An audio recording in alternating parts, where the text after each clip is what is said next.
isang babae matapos mahulog sa bintana sa ikatlong palapag ng isang gym sa Indonesia.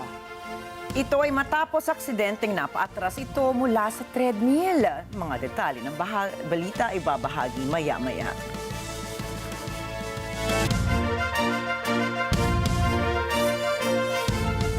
Magandang gabi, ako po si Ricky Matay. At ako si Nina Richie Alagaw Flores. Ito ang Mata ng Agila International para naman sa mga headlines ngayong Martes ng gabi. National Security Advisor Secretary Eduardo Año sinabing maraming nilabag na batas ang China. Mahigit 19 na bilyong pisong halaga ng foreign investment na kuha ni Pangulong Ferdinand Marcos Jr. ngayong taon. US President Joe Biden at Donald Trump handa nang sumabak sa isang presidential debate. Chang'e 6 lunar probe nag-uwi ng samples mula sa buwan. At mga Parisians nagbabanta na dumihan ang River Seine bilang protesta sa Olympics.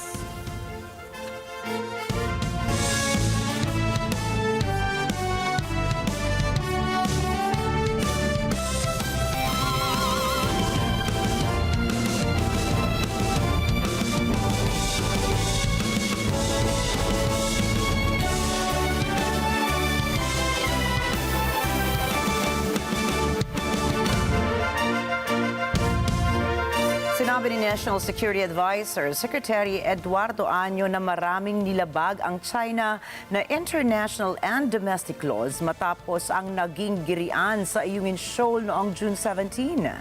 Paliwanag ni Año, sinadyang banggain ng China Coast Guard ang Philippine Navy vessel at hinaras ang tropa ng Armed Forces of the Philippines o AFP sa gitna ng resupply mission nito sa Ayungin Shoal. Binigyan diin ang kalihim na nilabag ng China ang Convention on Collision at Sea, International Convention for the Safety of Life at Sea o SOLAS at Declaration on the Conduct of Parties in the South China Sea.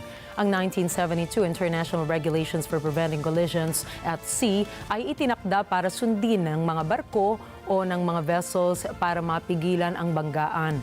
Habang ang SOLAS Convention naman ay para sa kaligtasan ng mga merchant ships. Kabilang dito ang ukol sa safety of navigation, carriage of cargoes, at management of safety operations of ships. Samantalang Declaration on the Conduct of Parties in the South China Sea naman ay nilagdaan ng China at ibang ASEAN nations. Ito ay para pagtibayin ang freedom of navigation and overflight, peaceful settlement of disputes, gayon din ang self-restraint sa pagsasagawa ng mga aktibidad sa SCS. Kinumpirma ng Armed Forces of the Philippines o AFP ang presensya ng pinakamalaking barko ng China Coast Guard na 5901 o kilala po bilang The Monster sa Ayungin Shoal. Tinukoy ng militar na malapit ito sa BRP Sierra Madre. Sinabi naman ng AFP na ang presensya ng naturang CCG vessel sa lugar ay illegal, coercive at contrary sa diwa para mapanatili ang peace and stability sa rehiyon. Binigyan diin ang sandatahang lakas na patuloy na magiging mapagmatsyag ito at matatag sa pagpapatupad ng mga international maritime laws. Partikular po dito ang United Nations Convention on the Law of the Sea o UNCLOS. Magugunitang noong buwan ng Mayo, nagsagawa rin ang naturang CCG vessel ng brief intrusive patrol sa Bajo de Masinloc.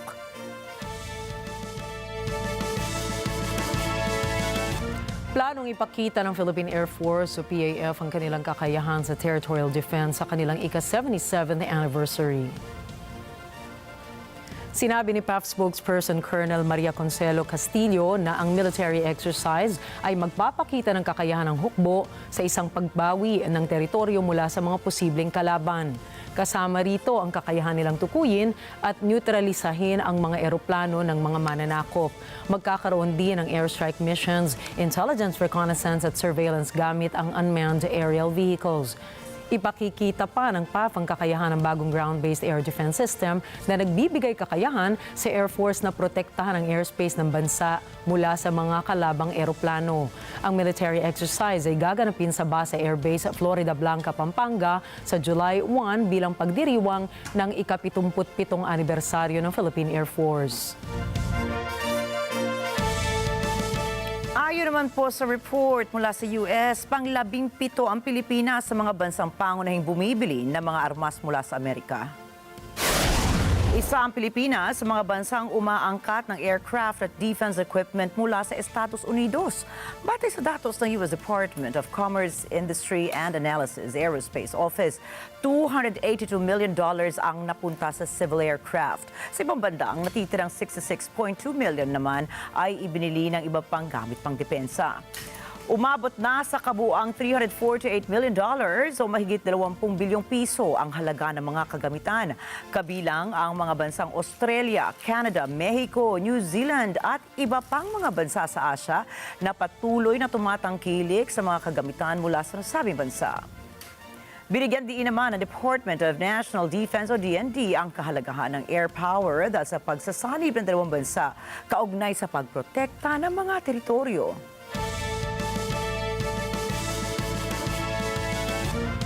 Ayon sa Department of Trade and Industry o DTI, aabot sa $19 billion ang kabuang halaga ng investments na nakuha ni Pangulong Ferdinand Marcos Jr. Nakuha ng Pangulo ang mga ito sa pagbisita niya sa iba't ibang bansa. Sinabi ni DTI Secretary Alfredo Pascual na ang mga nasabing investments ay nakalaan sa 65 proyekto. Ito ay mas mataas kaysa sa 46 na proyekto noong Disyembre 2023. 12 sa mga proyektong ito na nagkakahalaga ng $328 million ay nasa Stage 6 category ng investments at kasalukuyang nasa operations na. Mayroong 21 proyekto rin na nakatakdang magsimula ng operasyon sa mga susunod na buwan. Binigyan din ng pamahalaan na magdadala ang mga proyektong ito ng mas maraming trabaho sa bansa.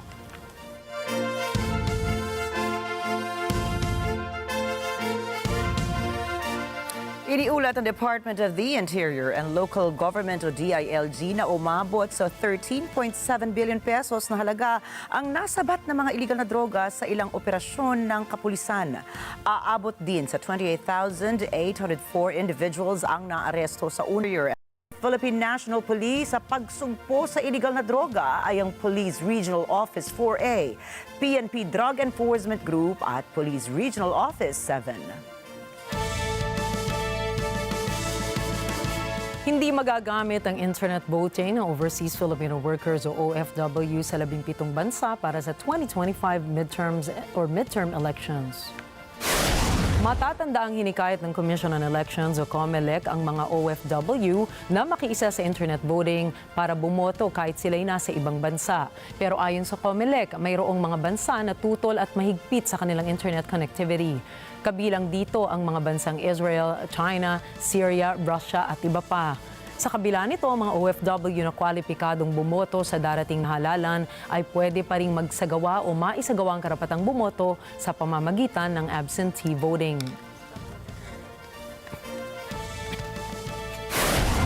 Susunod, Taiwan President Lai Ching-te nakipagmatigasan sa Taiwan. Israel nakahandang makinig sa panibagong ceasefire deal. And Biden and Trump maghaharap para sa presidential election debate. Mga detalye ng mga balita sa pagbabalik ng Mata ng Agila International.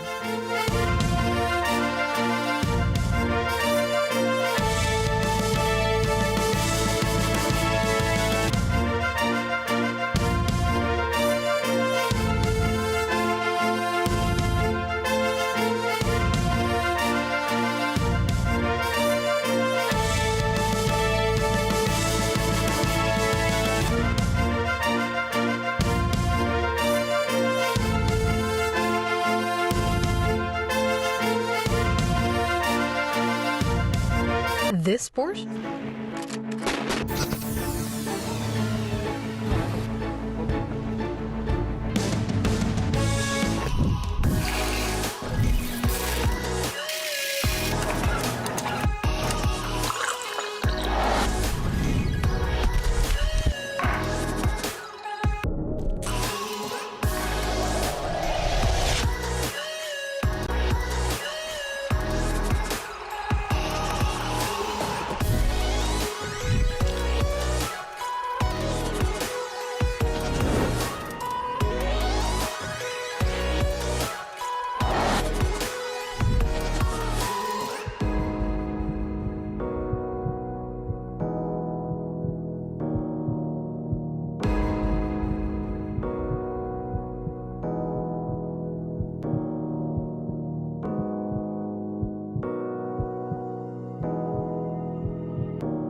This portion is brought to you by 318 Automart.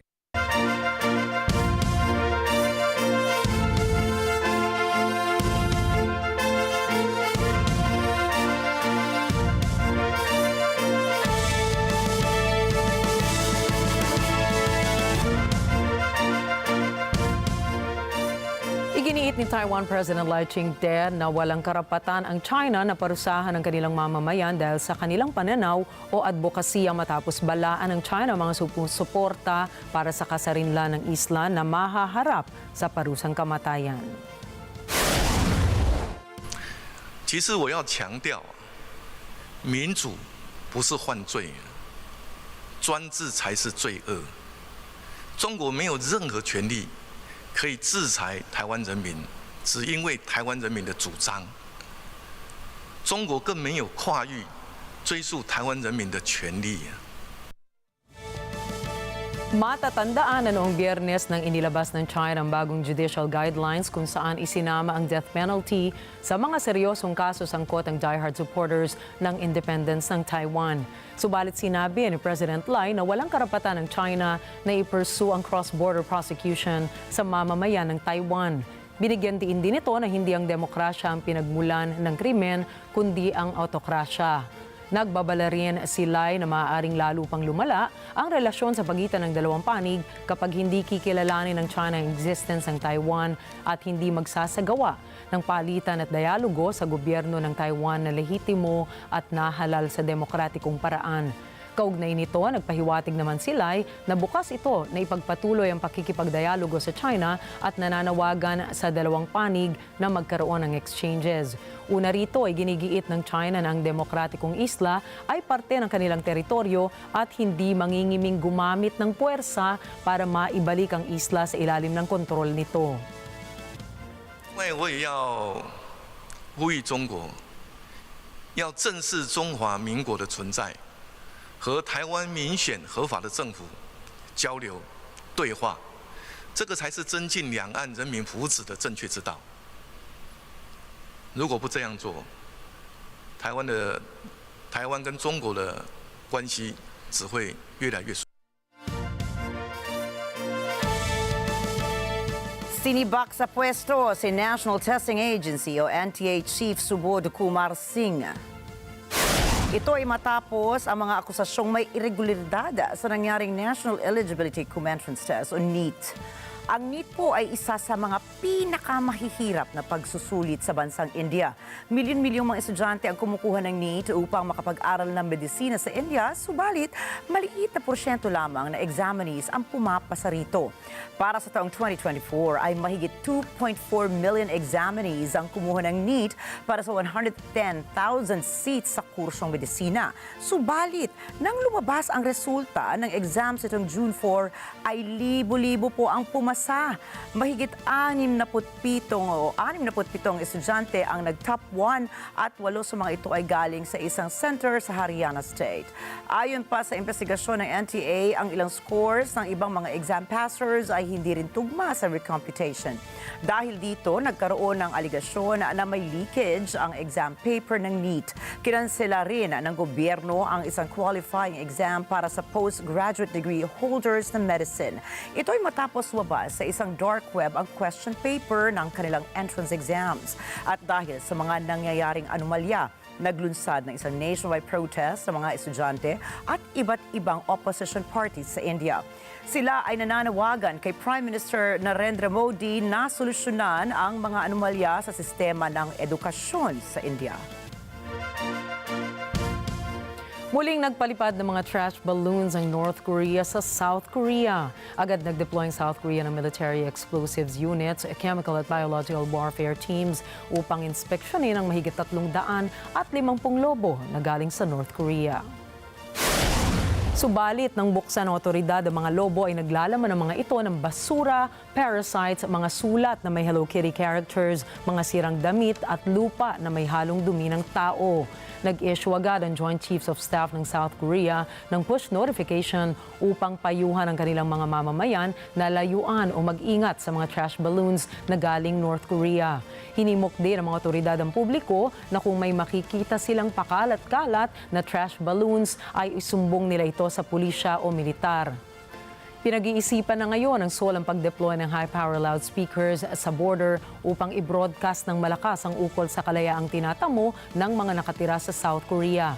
Matatandaan na nagbanta ang North Korea na gaganti sila sa patuloy na pamumudmod ng South Korean activists ng leaflets at USB sticks na naglalaman ng K-pop music sa kanilang border. Tinawag ni Kim Yo-jong, kapatid ni North Korean leader Kim Jong-un, na isang propaganda at basura ang ginagawa ng South Korean activists. Ngunit ang paggamit ng South Korea at North Korean propaganda balloons laban sa isa't isa ay hindi na isang bagong bagay. Nagsimula pa ang paggamit ng propaganda balloons noong Korean War, Cold War at hanggang ngayon ay ginagawa pa rin ito ng Seoul at Pyongyang. Patuloy naman ang hidwaan sa gitna ng French government and independence activists ng indigenous Kanak people. Naglalagablab na apoy, nakakasulasok na usok at sira-sirang mga gamit. Ito ang nasaksihan ng mga otoridad sa New Caledonia ngayong Lunes. Ayon kay Prosecutor Yves Dupas, nangyari ang insidente matapos ipadala sa France ang 7 activists para sa pre-trial detention. Ang mga nahuling mga miyembro ay hinihinalang nagpasimula ng gulo sa lugar. Nangyari noong Mayo ang nasabing insidente kung saan 6 ang namatay at 200 ang inaresto.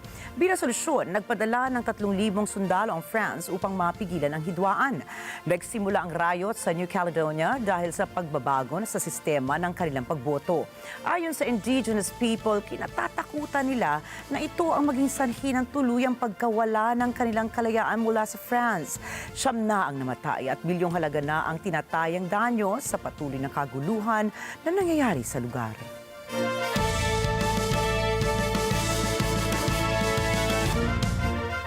Kasali na ang bansang Romania sa pakikipaglaban ng Estados Unidos ukol sa misinformation and disinformation. Rosel Feria po para sa report.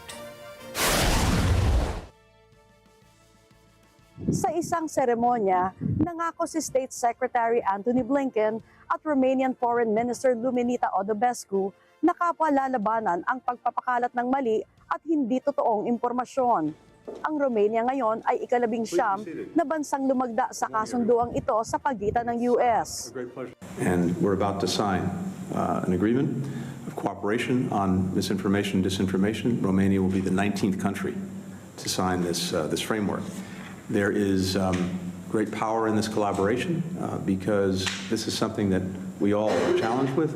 The more we're able to put our resources, our information, and our actions together, the more effective we're going to be in combating it. So I look forward to... Binigyang diin ni Blinken ang kapangyarihan ng kolaborasyon kasama ang mga kaalyansang bansa. And one of the most important things that partner countries can do is to work together, both to share information about misinformation and disinformation, to share best practices, and to combine forces to combat it. Over the last year or so, we've established a very important framework for doing just that. Samantala, tinawag ni Odobescu ang laban na ito na hybrid war. Anya ang pakikiisa sa US upang sumama sa gerang ito laban sa pagpapakalat ng mali at hindi totoong impormasyon ay kabilang sa iba pang pinagkakasunduan ng dalawang bansa. As you said, we are also fighting a hybrid war. In this sense, the Memorandum of Understanding we are signing today expands our bilateral cooperation. It signals our common commitment to work together against state information manipulation, to counteract state-led misinformation, disinformation, and propaganda efforts. It is founded on clear and shared values between Romania and the United States, including respect for democracy, human rights, and fundamental freedoms. Mula 9 hanggang 11 ng Hulyo, gaganapin dito sa Washington, D.C. ang North Atlantic Treaty Organization o NATO Summit kung saan magpupulong ang mga pinuno ng 32 member states, partner countries at European Union. Ang Romania at US ay kapwa miyembro ng NATO Alliance. Rosel Feria, Washington, D.C., mata ng Agila International, trusted, connected, on point. Nanumpa si Cyril Ramaphosa para sa kanyang pangalawang termino bilang Pangulo ng South Africa. Tinagurian ang kanyang malawak na koalisyon ng gobyerno bilang simula ng isang bagong panahon para sa bansa. And so today, my fellow South Africans, is no ordinary day. It is a moment of fundamental consequence in the life of our nation. It is a moment when we must choose to either move forward together or risk losing all we have built. Ginanap ang inaugurasyon ni Ramaphosa noong Miyerkules sa Pretoria. Ilang pinuno ng iba't ibang estado ang dumalo, kabilang na sina Pangulong Bola Ahmed Tinubu ng Nigeria, João Lourenço ng Angola, Denis Sassou Nguesso ng Republic of the Congo at King Mswati III ng Eswatini. Noong nakaraang linggo lamang ibinoto si Ramaphosa para muling ihalal bilang Pangulo. Ito ay matapos ang halalan noong Mayo na nagpuwersa sa African National Congress o ANC na makipagkasundo sa 5 iba pang partido, kabilang ng Center-Right Democratic Alliance o DA, upang makabuo ng isang Government of National Unity. Haharap ngayon ang Pangulo sa hamon ng pagtatalaga ng gabinete na binubuo ng kanyang humihinang partido na ANC at mga kaalyado sa koalisyon. Kabilang dito ang DA, ang Zulu Nationalist Inkatha Freedom Party, ang Anti-Immigration na Patriotic Alliance at ang center-left Good Party. In this moment, we must choose to move forward, to close the distances between South Africans and to build a more equal society, to translate the promise of our Constitution and the vision of the Freedom Charter into a reality for all. This moment requires extraordinary courage and leadership. It requires a common mission to safeguard national unity, peace, stability, inclusive economic growth, non-racialism, and non-sexism. Nakatakdang bumisita sa Estados Unidos si Israeli Prime Minister Benjamin Netanyahu sa susunod na buwan.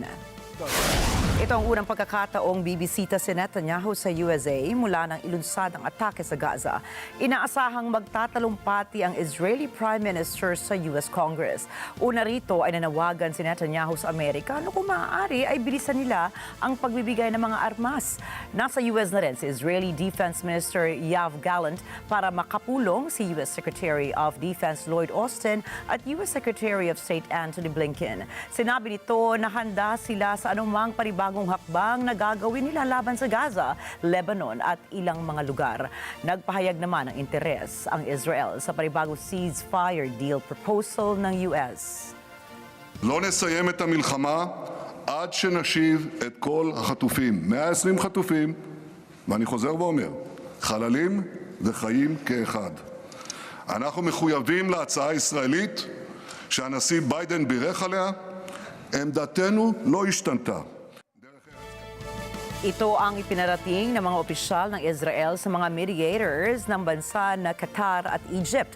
Una nang sinabi rin ni Israeli Prime Minister Benjamin Netanyahu na handa itong makipagkasundo sa Hamas para sa pagpapalaya sa mga bihag. Kinontra naman ng Hamas ang nasabing pahayag na ito ni Netanyahu dahil tila partial agreement lamang daw ang nais ng Israel kumpara sa nais nila na full ceasefire agreement.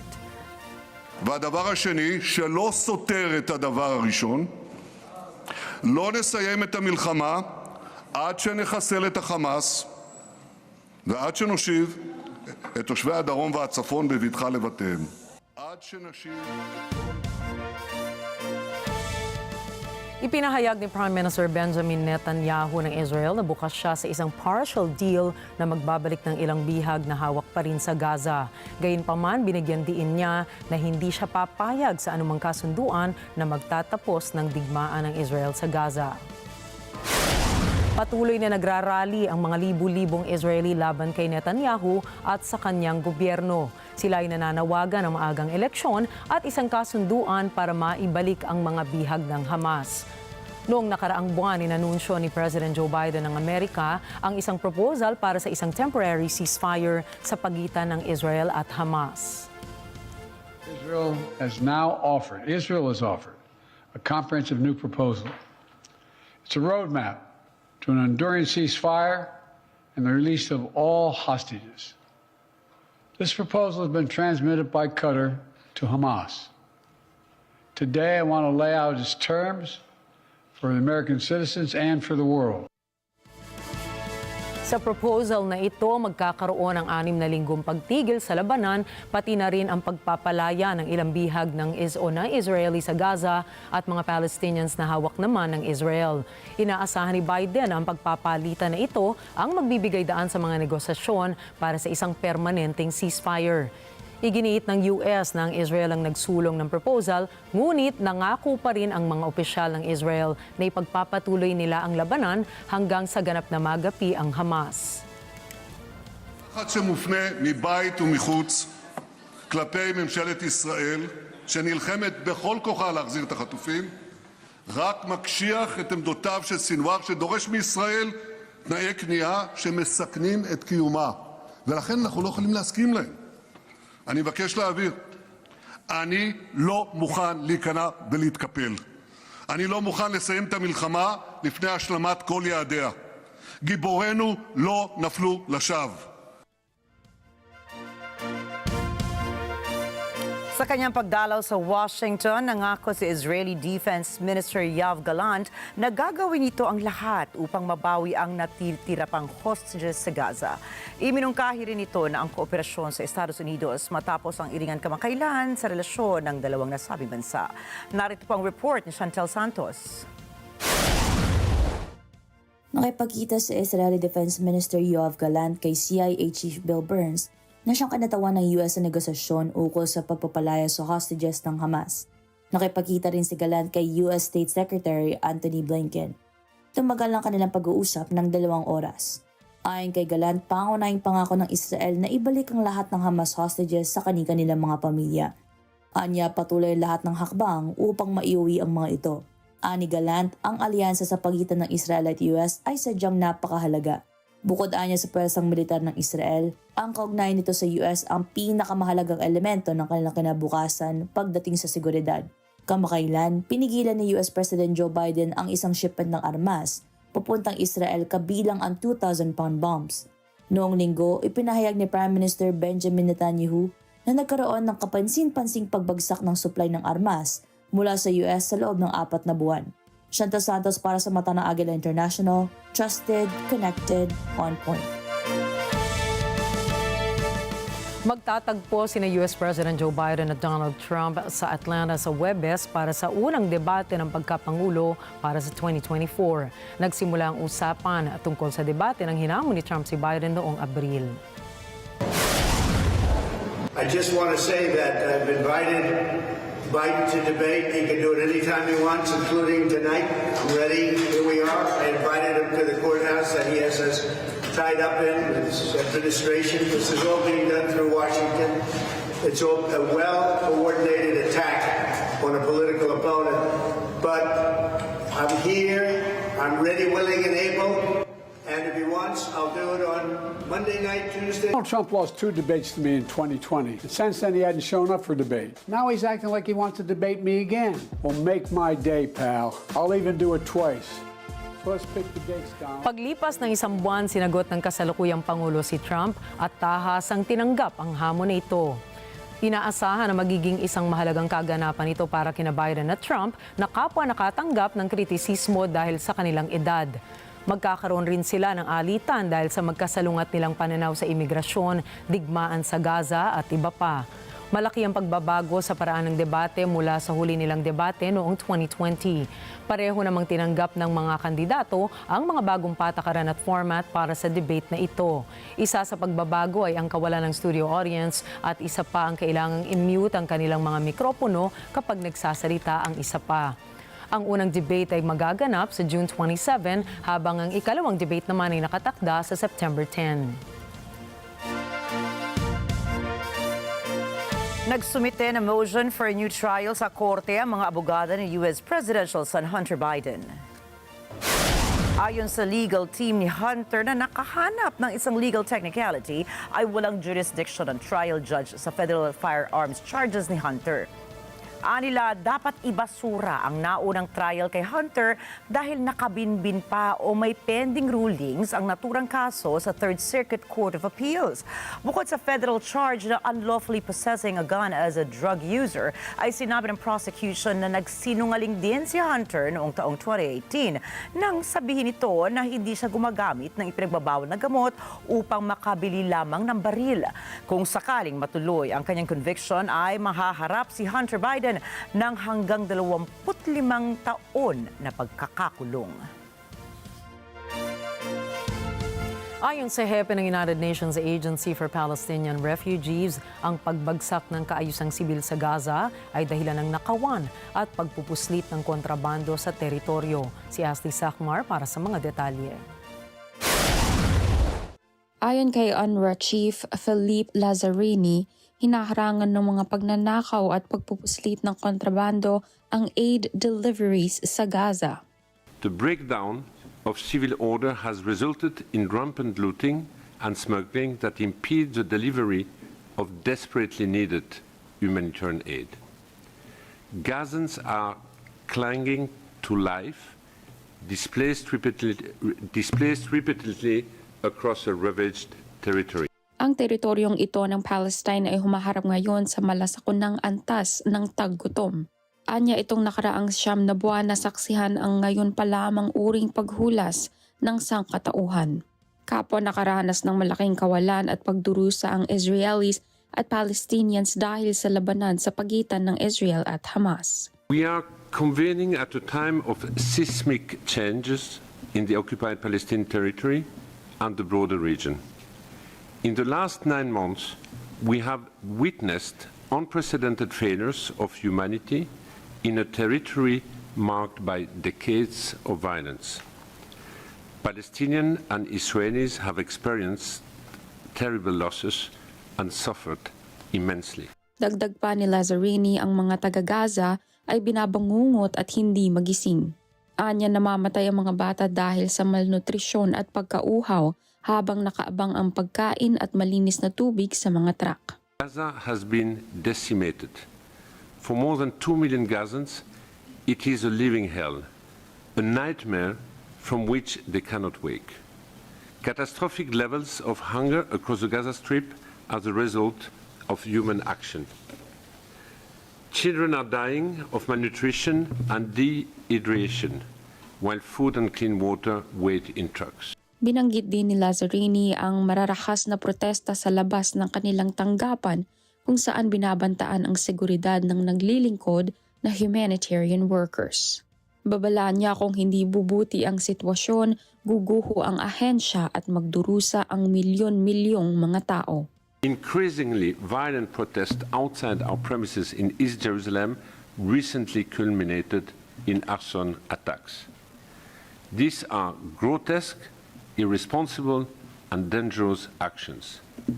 In 30 years of humanitarian work, I have never encountered such blatant disregard for the protected status of humanitarian workers, facilities and operations under international law. Pressures on the agency today are greater than ever before.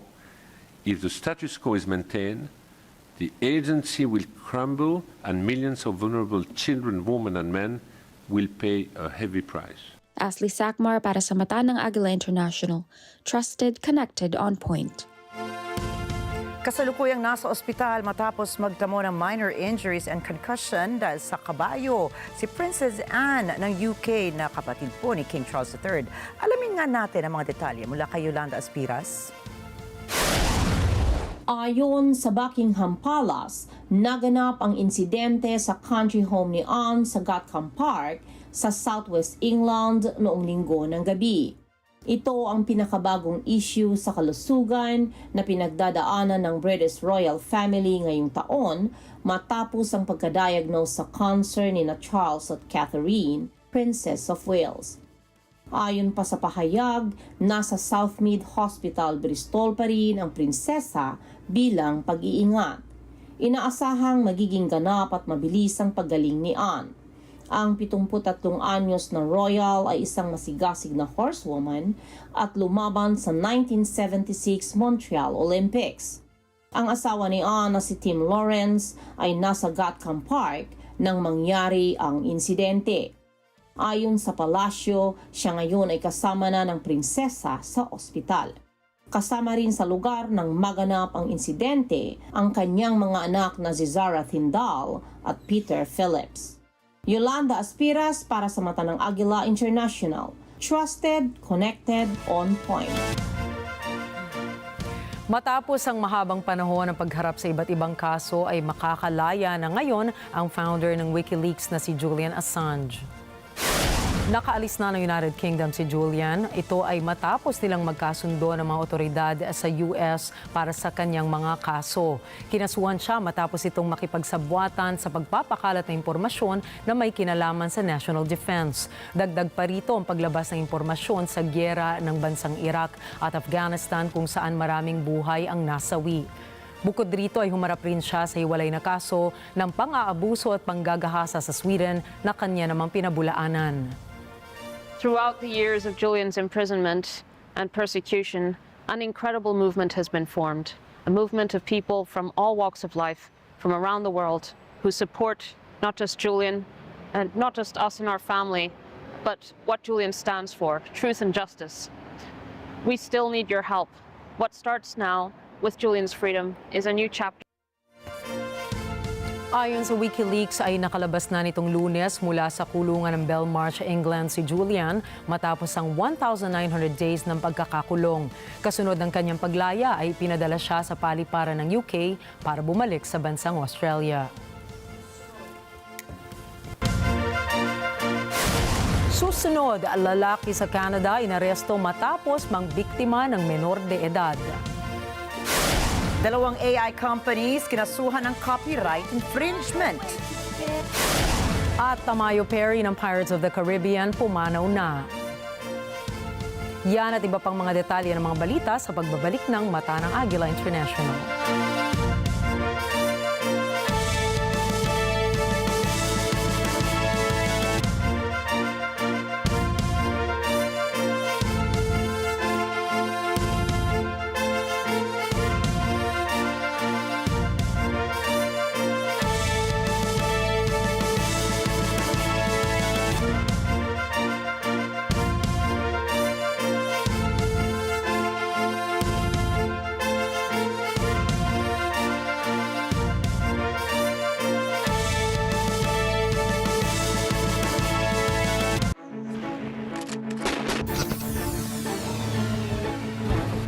Alam namin ang iyong pagsisikap.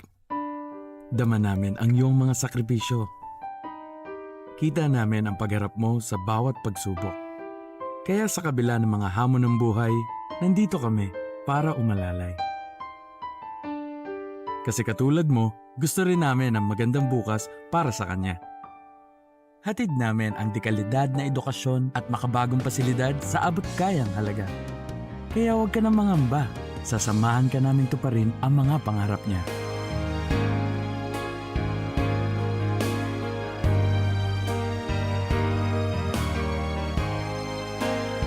Maaasahan mong sulit dito ang mga pinagsikapan mo. Sa aming mga makabagong pasilidad at sistema ng edukasyon. Mailalabas natin ang aking talino at mga kakayahan niya. Kahit sa munting halaga, makakasiguro ka na makakasabay siya sa mabilis na pag-ikot ng mundo. Sa New Era, karamay mo kami sa bawat hamon.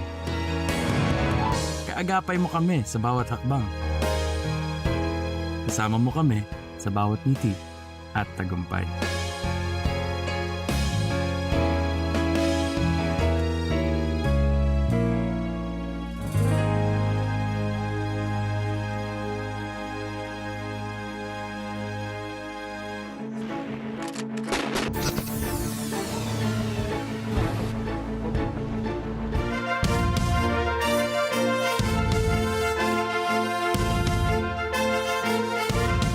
Nagbabalik ang mata ng Agila International at sa pagpapatuloy ng mga balita ngayong gabi.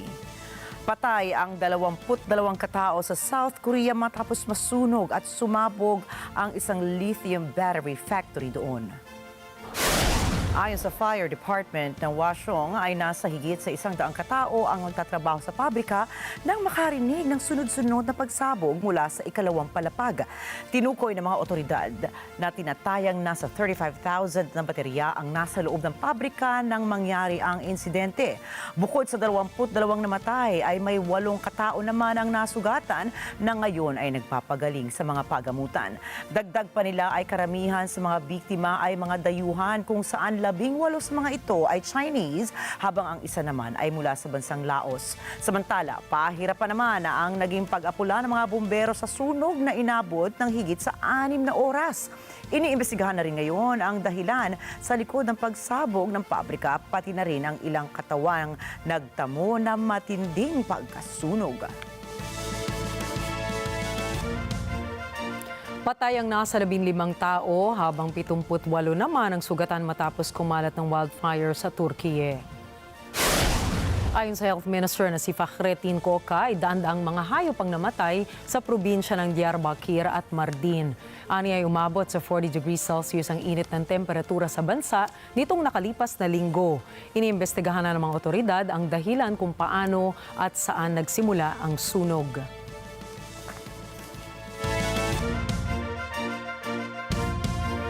Sa kanlurang rehiyon naman ng Papua New Guinea, 12 ng komunidad ang nakalubog sa tubig dahil sa matinding pag-ulan kamakailan. Alamin natin ang detalye mula kay Lorraine Hortaleza. Sinalanta ng baha kamakailan lamang ang ilang bahagi ng Western Province, Papua New Guinea. Tinatayang aabot sa 155 villages ang lubog sa tubig at putik ngayon. Dumaranas ng matinding hirap ang mga residente doon sanhi ng walang tigil na pag-ulan dulot ng low pressure area. Ang ilan sa mga mamamayang nakatira sa bayan ng Obo, Suki at Hawaba na malapit sa Fly River ay inilikas ng mga rescue teams. Inanod na rin ang kanilang mga pananim at mga barong-barong na bahay. Dinalaw ni Prime Minister James Marape ang mga nasalanta upang personal na kumustahin at tulungan. Nakiramay rin siya sa mga nawalan ng mga mahal sa buhay at tiniyak na magiging maayos ang kalagayan ng mga evacuees. Nangako siya ng 10 milyong kina upang ito ay maging isang funding support para sa restoration and relief assistance. So we will work together on the major provincial issues, especially in matters towards building permanent life. Governor, we can give better life to our people. We will look into your needs together and use this disaster to lift him standard of lifelong place. Iba't ibang ahensya rin ng gobyerno at private companies ang nagpaabot ng kanilang mga pagtulong. Bumubuhos din ang pagpapadala ng mga pagkain, damit, tubig at iba pang mga medical assistance. Lauren Hortaleza, Papua New Guinea, mata ng Agila International. Trusted, connected, on point. Patay ang isang babae matapos mahulog mula sa bintana ng ikatlong palapag ng isang gym sa Indonesia matapos aksidenteng napaatras ito mula sa treadmill. Kita po sa video ng security camera ng gym na bukas ang bintana ng gym bago ang naturang insidente. Sinugod naman agad ang biktima sa pagamutan dahil sa head injuries, subalit hindi na ito nasagip ng mga doktor. Ayon sa autopsy report, nagtamo ng extensive bruising and laceration ang biktima sa ulo dahilan ng tuluyan itong pagkamatay. Batay sa investigasyon ng Pontianak City Police, nakalagay ang mga treadmill, mga 2 hakbang mula sa bintana kung saan pwedeng panimula ng aksidente. Nagpahayag naman ng apology statement ng gym sa pamilya ng biktima at kinalaunan ay nagsara na rin ito. Isang lalaki sa Ontario, Canada ang inaresto matapos mahuling ng akit ng isang menor de edad. Ayon sa pulisya, nagpanggap ang suspect na menor de edad rin, si Cherry Recolizado, para sa mga detalye. Ang internet ay kayang ikonekta ang mga tao sa buong mundo at nagbibigay ito ng sense of belonging. 99% ng mga sambahayan sa Canada ay may internet. Ito ay pwedeng makatulong o makapinsala lalo na sa online safety ng mga kabataan. Naitala ng Statistics Canada ngayong taon na noong 2014 hanggang 2022, mahigit 15,000 insidente ng pang-aabuso sa mga bata gamit ang internet ang iniulat ng pulisya. 12,000 dito ay may kaugnayan sa tinatawag na online luring. Noong nakaraang linggo, isang 20 taong gulang na lalaki sa Vaughan, Ontario ang naaresto dahil sa di umanong pang-aakit sa 12 taong gulang na bata. Sa pamamagitan ng social media, ang suspect na si Subham Sahota ay nagpanggap na 16 na taon lang at nagpadala ng mga sexually explicit na larawan sa biktima. Gumamit ang suspect ng isang ride-sharing vehicle upang dalhin ang bata sa bahay niya. Naniniwala ang York Regional Police na madami pang nagbiktima ang suspect. Hinihikayat nila ang mga biktima na magpunta sa pulisya at i-report ang pangyayari. Ayon sa data ng mga pulis, dahil sa ang internet ay may kakayanan na itago ang tunay na identity ng isang tao, karamihan sa mga suspect ay hindi kilala ng mga biktima. Ang mga kabataan ang mga pangunahing biktima at karamihan sa kanila ay mga babae na nasa 12 hanggang 17 taong gulang lang. Cherry Recolizado, Toronto, Ontario, para sa mata ng Agila International. Trusted, connected, on point.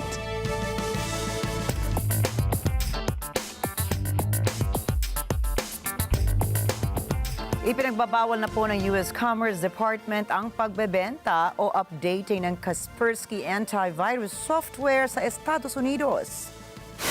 Sinabi ni Commerce Secretary Gina Raimondo na napilitan silang ipagbawal ang Kaspersky dahil may impluwensya umano ang Russia sa mga produkto nito na maaaring magdala ng panganib sa US infrastructure and services.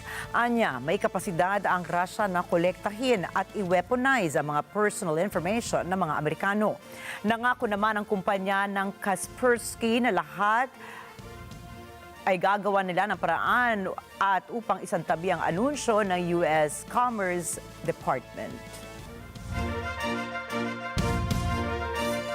Nababahala si Chinese Premier Li Qiang sa dagdag na buwis na ipapataw ng European Union o EU sa mga Chinese electric vehicles. Nagbabala siya na kung itutuloy ng EU ang dagdag buwis ay may negatibo itong epekto sa mundo lalo sa ekonomiya. 敞开胸怀，紧密协作，摒弃阵营对立，反对脱钩断链，维护产业链、供应链稳定畅通，推进贸易和投资自由化、便利化，引导推动全球健康发展，汇聚世界经济增长的强大合力。 Bukod sa EU ay nauna nang nagtaas ng buwis sa pag-import ng Chinese vehicles ang Canada at Estados Unidos.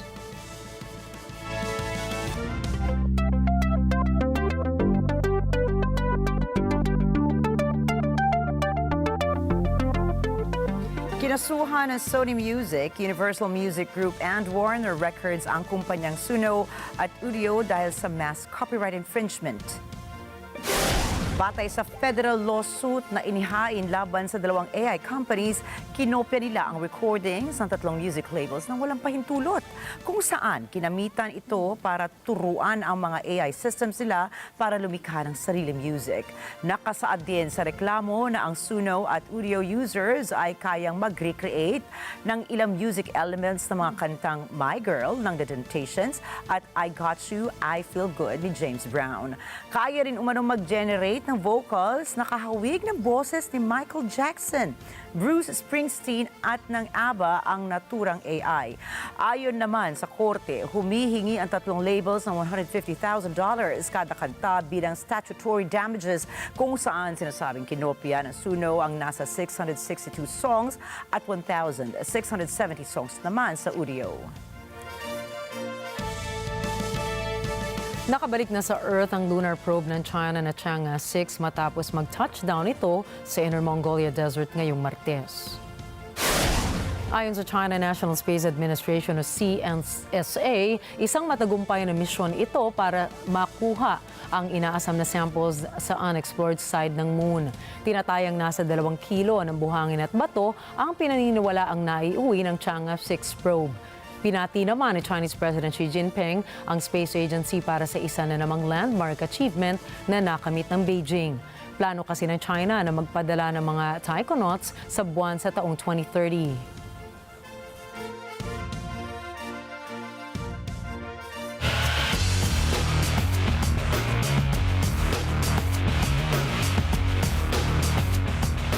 Nagbabanta ang mga Parisians na dumihan ng River Seine bilang protesta laban sa napakalaking gastusin para sa paghahanda sa Olympics.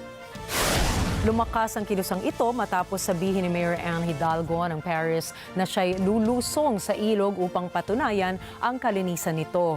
Subalit umatras si Hidalgo sa kanyang pangako at binanggit ang bigla ang tawag para sa eleksyon sa France bilang dahilan upang ipagpaliban ang kanyang paglangoy. Dismayado ang mga Parisians dahil napakalaking halaga ang inilaan sa operasyon sa paglilinis ng Seine habang napapabayaan ang iba pang mga suliraning panglipunan. Sa harap ng nalalapit na Olympics, tumaas ang gasto sa transportasyon sa lungsod at inilipat ang mga estudyante upang magbigay daan sa mga manggagawa ng Olympics. Nilinis rin ng mga opisyal ang mga kampo ng mga walang tirahan na nag-udyok ng mga akusasyon na itinatago ng France ang mga mahihirap sa lungsod.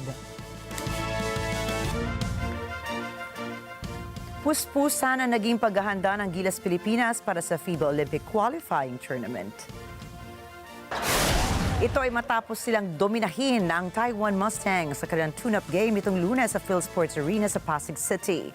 Pinangunahan ito ni Dwight Ramos na nagtala ng 19 points, 3 rebounds, habang si Justin Brownlee ay nakakuha ng 12 points, 15 assists at 5 rebounds. Matapos ang 5 puntos na kalamangan sa first ay umarangkada na ang Gilas pagpasok ng third quarter. Magtutungo na ang Gilas Pilipinas sa Europa, kung saan ay sunod nilang makakalaban ng Turkey sa June 27 at Poland naman sa June 30 para sa bago nilang tune-up games. Makakaharap din nila ang Latvia at Georgia sa Olympic Qualifying Tournament.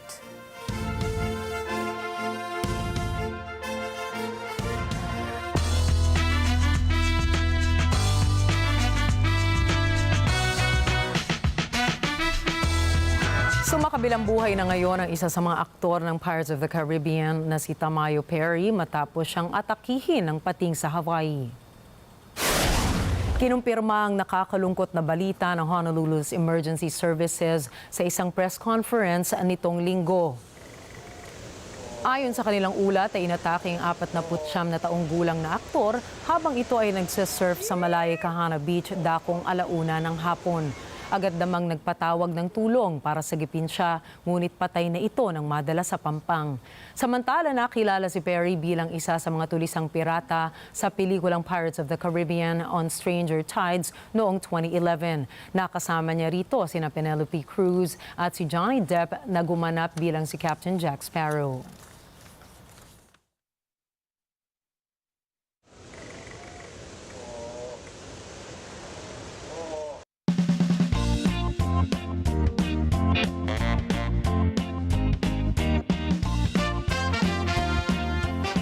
Nasungkit ng Pilipinas ang 2 pwesto sa World's Top 50 Beaches ngayon taong 2024.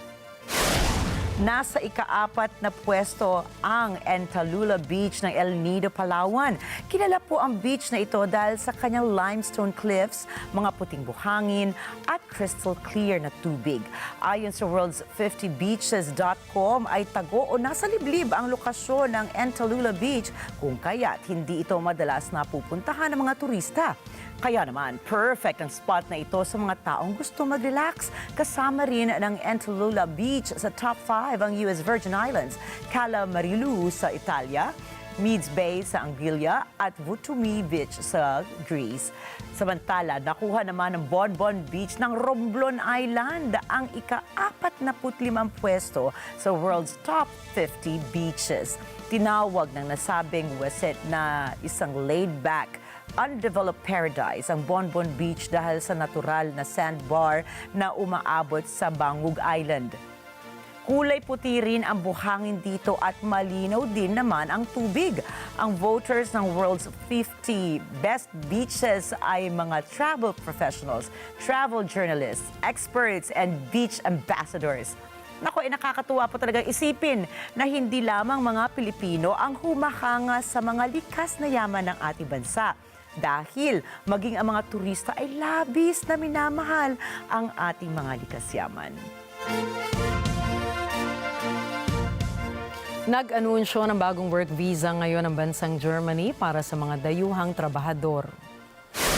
Tinatawag ang bagong visa na Chance and Carte o Opportunity Card na nagbibigay ng oportunidad sa mas matagal na pagtatrabaho ng mga dayuhan.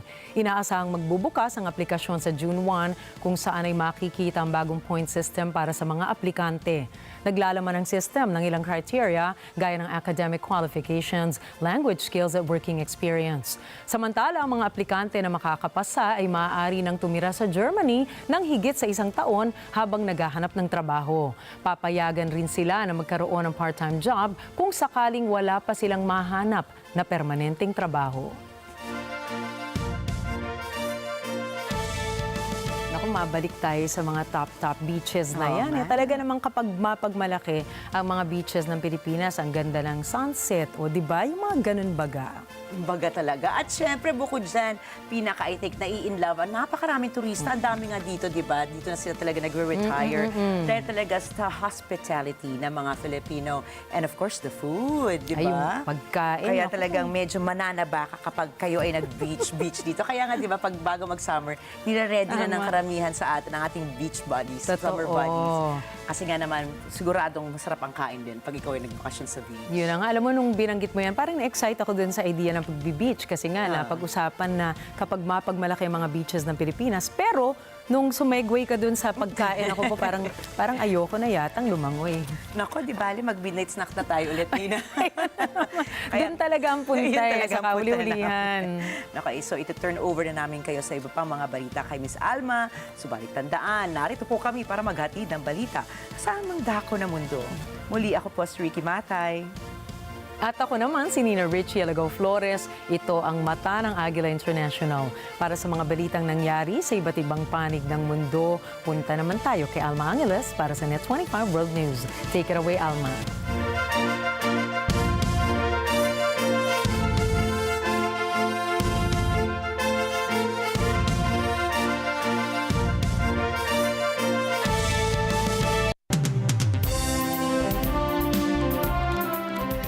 Thank you, Nina and Ricky. Good evening, everyone, and welcome to Net 25 World News. I'm Alma Angeles, and here are tonight's top stories. The Philippines is pushing for talks with China following a violent clash between their coast guards in the disputed South China Sea last week. Foreign Secretary Enrique Manalo made the announcement today.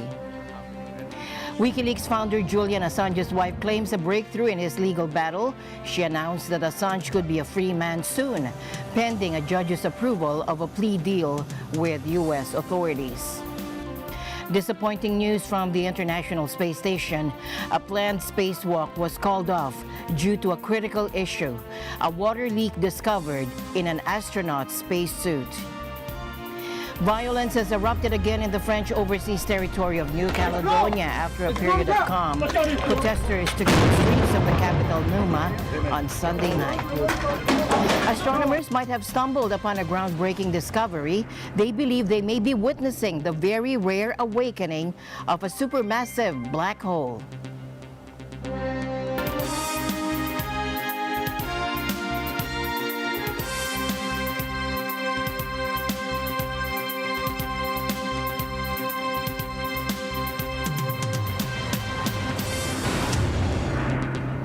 First in our news, Julian Assange, the founder of WikiLeaks, is expected to plead guilty to a single count of violating the Espionage Act.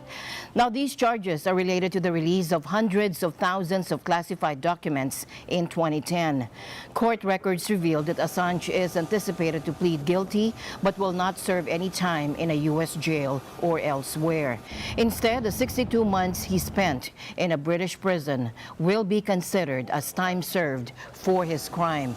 It's Wednesday, the 19th of June, and it's exactly 12 years today since Julian went into the embassy of Ecuador, which granted him political asylum, protection from persecution, from torture, from a life imprisonment. And 12 years on, I'm visiting Julian in a high security prison. But this period of our lives, I'm confident now, has come to an end.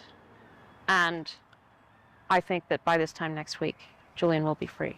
It's interesting to note that the guilty plea will take place in the Northern Mariana Islands, a U.S. Commonwealth in the Western Pacific, which is not far from Assange's native Australia. Assange has been detained in a British prison since April 2019, as the U.S. government has sought his extradition to America. In 2010, WikiLeaks published a series of leaks given by U.S. Army intelligence analyst Chelsea Manning, which included diplomatic cables and footage from a U.S. military helicopter allegedly showing the killing of Iraqi civilians in Baghdad. Australia's Prime Minister Anthony Albanese says Julian Assange's case had dragged on for too long, and he wants the WikiLeaks founder brought home.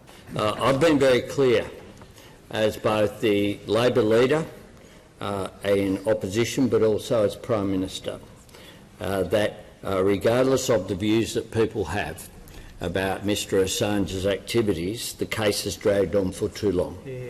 There's nothing to be gained by his continued incarceration, and we want him brought home to Australia. John Joseph Mearsheimer recently summed up why Julian Assange should go free. For starters, the case involves a wide variety of classified documents that Chelsea Manning, who was a government employee, leaked to Julian Assange, a journalist who ran WikiLeaks, a famous website that publishes classified and private documents that were not supposed to see the light of day. Manning was caught and punished because she was a government employee and she broke the law by leaking material that was classified to Assange. But Assange is a journalist, and he did not break the law, as it is commonplace for journalists to publish classified information that is passed on to them by government insiders. If journalists in the United States were sent to jail for publishing classified material, the jails would be filled with many of America's most famous reporters from newspapers like the New York Times, the Washington Post, and the Wall Street Journal. But of course, that hardly ever happens.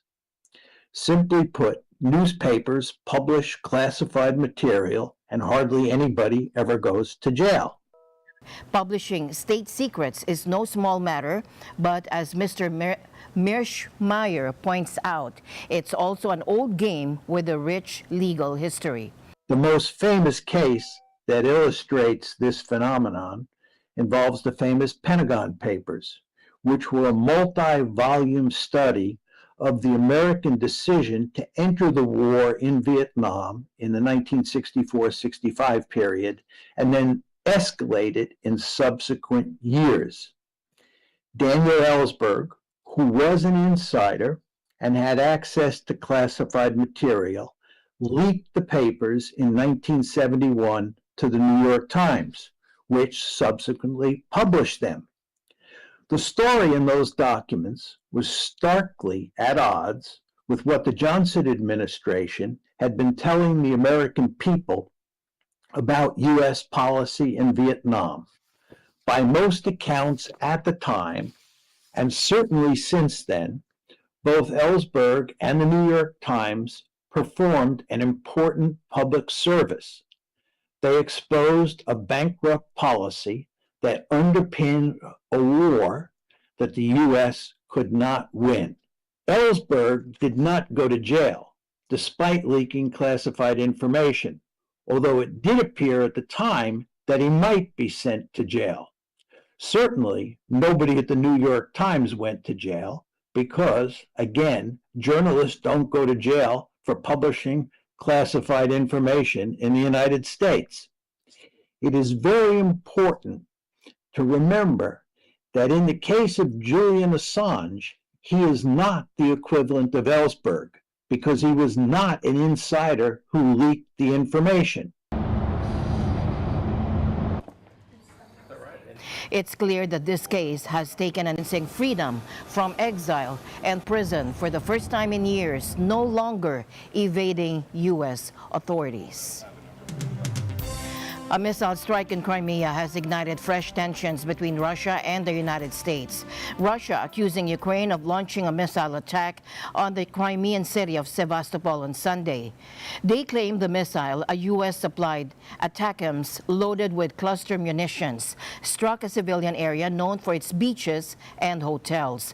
Yesterday, on June 23rd, during the Great Orthodox Feast of Pentecost, the Saint Trinity, Kiev regime, supported by the USA, carried out a heinous attack against civilians in the Russian city of Sevastopol in Crimea. The strike targeting civilians in Sevastopol will not go unanswered. There will be measures in response. The Russian Federation will continue to protect its people and its national security until no threat is posed by the neo-Nazi regime in Kiev that was breeded, raised, and financed by the West. At least 4 people were killed in the attack, including children, according to local Moscow-installed officials. Russia said 82 people, including 27 children, were injured, with 14 in critical condition. The Kremlin has strongly condemned the attack, calling it barbaric and accusing the U.S. of direct involvement in the conflict. They summoned the U.S. Ambassador Lynn Tracy and warned of consequences for Washington's support to Ukraine. Crimea, I will just tell you what the ambassador said when she met with the Russian Foreign Ministry, and that is, of course, that we lament any civilian loss of life in this war. We provide weapons to Ukraine so it can defend its sovereign territory against armed aggression. That includes in Crimea, which of course is part of Ukraine. And Russia could stop this war today and end the suffering caused by the war Russia launched today, if it would stop its occupation of sovereign Ukrainian territory and stop launching attacks on civilians. The likelihood that there was CIA and or MI6 involvement, I think, is very high. I don't think it's just a coincidence that you had the attack in Sevastopol coincide with this, these series of attacks in Dagestan. So there was, at a minimum, it would have been CIA incitement, but you can't rule out that there was actual contact training, something beyond encouragement. The West, in concert with Ukraine, I think has decided to shift its focus to trying to promote terrorist attacks in Russia, and to do it through a variety of acts, everything from the missile strikes to these kinds of attacks on religious institutions and security forces, with the goal being to create domestic unrest. It's the only way they can try to destroy Russia. The U.S. maintains its position of supplying weapons to Ukraine for its self-defense, including the defense of Crimea, which Russia annexed in 2014. But I will say you have seen Russia make ridiculous claims about responsibility in the past. You might recall that after the terrorist attack in Moscow in March, they blamed the United States, despite the fact that the United States had warned them about the attack in advance. So it's not unusual for the government of Moscow to make ridiculous, hyperbolic claims about responsibility that aren't borne out by fact.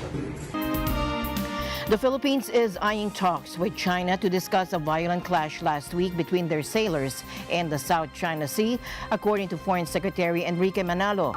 Chinese Coast Guard personnel wielding knife sticks and an axe foiled the June 17 Filipino Navy attempt to resupply Marine station on a derelict warship that sits atop Second Thomas Shoal. It was the latest and most serious incident in a series of escalating confrontations between Chinese and Philippine ships in recent months, as Beijing steps up effort to push its claims to nearly all of the strategically located waterway. Manila hopes to convene the Philippine-China bilateral consultation mechanism on the South China Sea in early July, specifically to discuss recent incidents. Manalo told the Philippine Senate public hearing on the confrontation. Only intensified and escalated tensions, and certainly something we should be concerned about.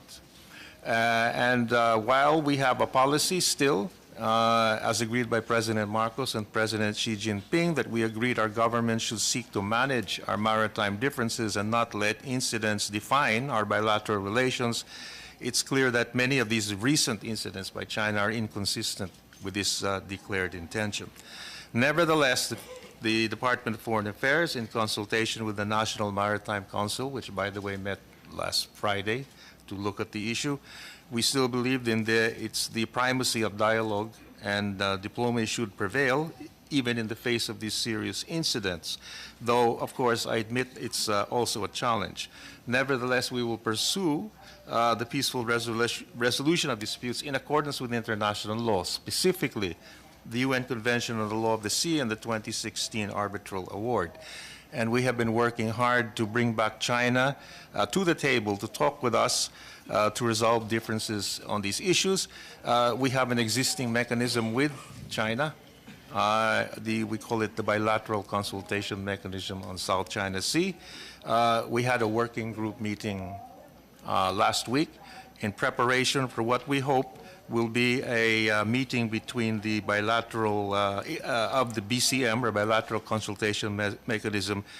We hope to be held in early July with our Chinese counterparts, specifically to discuss the recent incidents, but also to see whether we can arrive at some understandings which could help. Understandings, what I mean, some kinds of confidence-building measures, which could hopefully create a basis then for more serious discussions to see how we can address these other issues. A Filipino soldier lost a finger in the clash, with Manila also accusing the Chinese Coast Guard of looting guns and damaging 3 boats, as well as navigational and communicational equipment. We have also been in touch quite intensively with our international partners, many of whom, and in fact all of whom, who share our basic position on the importance of international law, a rules-based order. And we are working closely with them in other fora, including last week, even in the United Nations. We issued a number of statements, and we've received support from a number of countries who agree with us on our approach on the need for respect for a rules-based order, international law, especially in the South China Sea, especially with respect to UNCLOS. Manalo said the proposed July meeting will look to establish confidence-building measures that can create the basis for more serious discussions. Colonel and boxing champ Manny Pacquiao recorded an inspirational video message for our troops aboard BRP Sierra Madre and stationed at the AFP Western Command. He offered words of hope and encouragement in light of the recent incidents and the Ayungin show. Magandang araw po sa ating lahat. Ito po si Colonel Pacquiao, Manny Pacquiao po. Kilala niyo naman siguro ako. Nais ko lang pong sa lahat ng mga kababayan ko dyan sa Ayungin Shoal, sa West Philippine Sea, sa inyong lahat, huwag po tayo mawala ng pag-asa, ma-discourage. Laban lang tayo. Nandito kami, nakasuporta sa inyo lahat. Anytime na kailangan nyo kami, nandiyan kami. tutulong sa inyo. Magtulungan tayong lahat para sa ating bansa. Pangalagaan natin at i-maintain ang seguridad sa ating bansa. Nang sa gayon, ang ating mga kababayan ay mamuhay ng tahimik dito sa sarili nating tahanan. Regional authorities in Brazil on Monday declared a state of emergency as the Pantanal, the world's largest tropical wetlands, faces out-of-control fires, according to a decree. The surge of fires before the peak of the dry season has raised alarm for the Pantanal, which extends into Bolivia and Paraguay and is home to a rich array of wildlife, including the world's highest density of jaguars. The 6-month state of emergency was declared by the state of Mato Grosso do Sul, home to much of the wetlands in Brazil. Experts say the blazes are a result of a harsh drought and deliberate fires set to expand agricultural land into the forest that burn out of control. According to environmental satellite data from the Federal University of Rio de Janeiro, 627,000 hectares of the Pantanal have already gone up in flames since the start of the year. The Pantanal, a region slightly bigger than England, experienced its worst year for fires in 2020 when 30% of the wetlands were affected. Tonight, a planned spacewalk at the International Space Station was called off due to a critical issue, a water leak discovered in an astronaut's spacesuit. Now, this unexpected development adds to the ongoing challenges with Boeing's Starliner capsule. NASA has made the decision to postpone its return to Earth from its very first crewed mission to the ISS. Trouble began shortly after Starliner's successful liftoff on June 5th. Engineers detected not just one, but several additional helium leaks in the spacecraft. And this was on top of a minor leak already identified before launch. These leaks could potentially compromise Starliner's ability to maneuver and control its environment. Adding to the concern, Starliner also experienced a malfunction with 5 of its small maneuvering thrusters during its approach to the space station. While most of the thrusters were eventually recovered, these glitches were enough to convince NASA to delay Starliner's return. The good news is that the problem seemed to be isolated to Starliner's service module, and this module is jettisoned before re-entry into Earth's atmosphere, meaning it won't pose a risk during landing. However, this also means engineers have a limited window to gather as much data as possible about the faulty equipment while Starliner remains in space. The delay could extend Starliner's stay at the ISS by several weeks. In the meantime, astronauts Butch Wilmore and Sonny Williams will provide valuable assistance aboard the station. NASA will continue to monitor the situation and update the public on any further developments. Los Angeles, the most populous city in California, boasts a high concentration of schools and is home to the second largest school district in the country. Now, the recent approval of a ban on cell phones in classrooms has garnered significant support from educators. While enforcement of the ban is scheduled to commence next year, the specific details regarding its implementation are currently under careful consideration. Methods under discussion include securing phones in lockers or utilizing specialized pouches that render phones inaccessible until the conclusion of the school day. The city has allotted the next 120 days to craft a comprehensive plan for implementation. Despite the apparent simplicity of a phone ban, executing it effectively poses notable challenges. The debate surrounding smartphone bans is intense due to the profound impact these devices have on young individuals. It is well documented that smartphones can serve as distractions for students, contribute to cyberbullying, and have adverse effects on mental health. Research has indicated that adolescents who spend over 3 hours daily on social media are at twice the risk of experiencing mental health issues such as anxiety and depression. And recently, the U.S. Surgeon General proposed that social media platforms should carry warning labels similar to those found on alcohol and cigarettes. Conversely, these are important considerations for permitting phones in schools. Students use them to communicate with their parents during commutes, as payment methods, and in emergencies.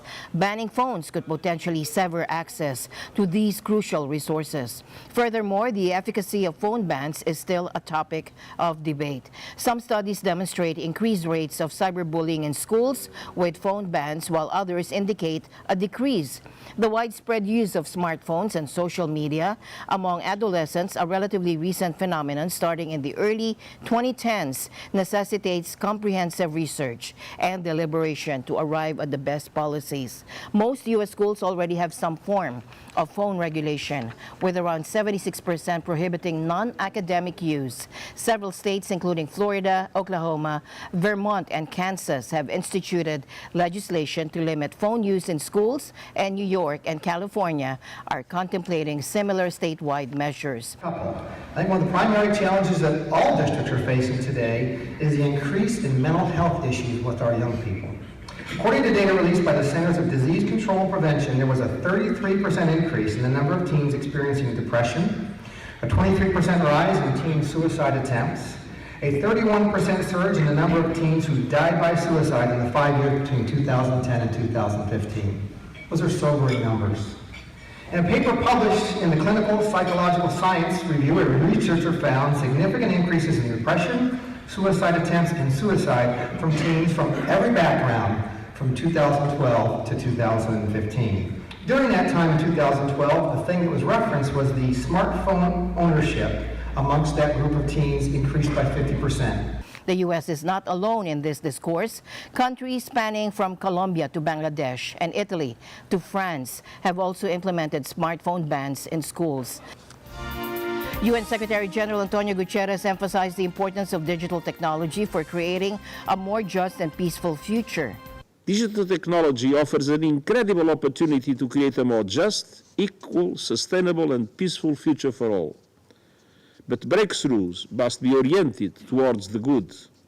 The new Agenda for Peace places prevention at the heart of all peace efforts. As reflected in the new vision for the rule of law must exist in the digital sphere as it does in the physical world. Foreign Minister Cho Tae-yul expressed deep concern over malicious cyber activities targeting critical infrastructure and stressed the importance of the Security Council's role in addressing cyber threats. We express our deep concern over malicious cyber activities targeting critical infrastructure, as they can cause cascading effects across borders and sectors, including the healthcare, maritime, aviation, space, energy, and financial sectors. We are also concerned that impacts of malicious use of ICTs may have disproportionate effects on women and children, people in vulnerable situations, and citizens of states with less capacity to address cyber threats. The linkage of cyber threats and international peace and security is evident, and the Security Council has a key role to play in addressing cyber threats to fulfill its primary responsibility for maintenance of international peace and security. And breaking news from Jakarta, Indonesia's National Data Center falls victim to a cyber attack, disrupting government operations and causing chaos at the capital's airport.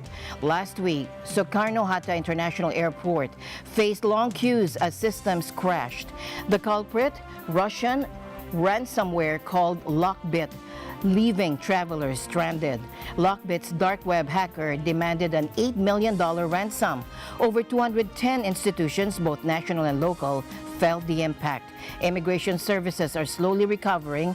The ransomware, known as Brain Cipher, rendered government data inaccessible, files encrypted, and chaos ensued, authorities scrambling to investigate. Lockbit's reign of terror extends globally. Governments, companies, and hospitals. No one is safe. The US, Britain, and Australia last month unveiled sanctions against the leader of Lockbit, which they accuse of extorting billions of dollars from thousands of victims. In South America, rebel groups are exploiting the Chinese social media app TikTok to recruit school children. These propaganda videos promise wealth and a flashy lifestyle, enticing kids away from education and into danger. TikTok, once a platform for entertainment, now glorifies violence. Rebel factions in Colombia post recruitment videos showcasing wealth, cars, and jewelry. But behind the facade lies a dangerous reality. These rebels, remnants of the Revolutionary Armed Forces of Colombia, or FARC, refused to disarm after the 2016 peace deal, and they formed the Estado Mayor Central, or EMC, with over 3,000 members. Their funding, drug trafficking, and children raised amid conflict fall prey to TikTok's allure. Symbols of rebellion appear on blackboards, revolutionary tunes play, and kids vanish from classrooms. They reappear in TikTok videos, armed, dressed as fighters. Colombia grappling with this crisis. Authorities aim to crack down on TikTok accounts, but it's an uphill battle. The EMC claims it discourages grandstanding, yet new propaganda videos emerge daily. As TikTok's influence grows, so does the danger. The Colombian government fights to protect its children from the allure of conflict. Coming up next, tensions flaring again in the Pacific. We'll head to New Caledonia, a French territory that's seen a fresh wave of violence after a brief lull. Protesters return to the streets of the capital today, Sunday night. And then we turn our gaze to the cosmos. Have astronomers made a groundbreaking discovery? They might be witnessing the incredible awakening of a supermassive black hole. All these and more when we come back.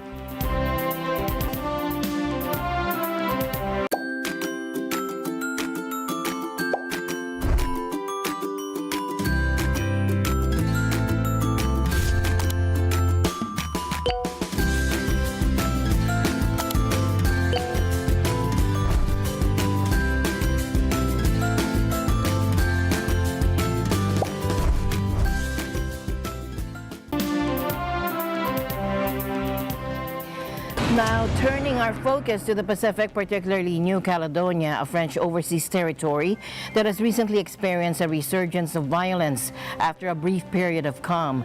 Unrest broke out again on Sunday night as protesters took to the streets of Numia, the capital. Reports indicate that a town hall in another city was set on fire, a police station was targeted, and cars were burned and used to block roads, obstructing firefighting efforts.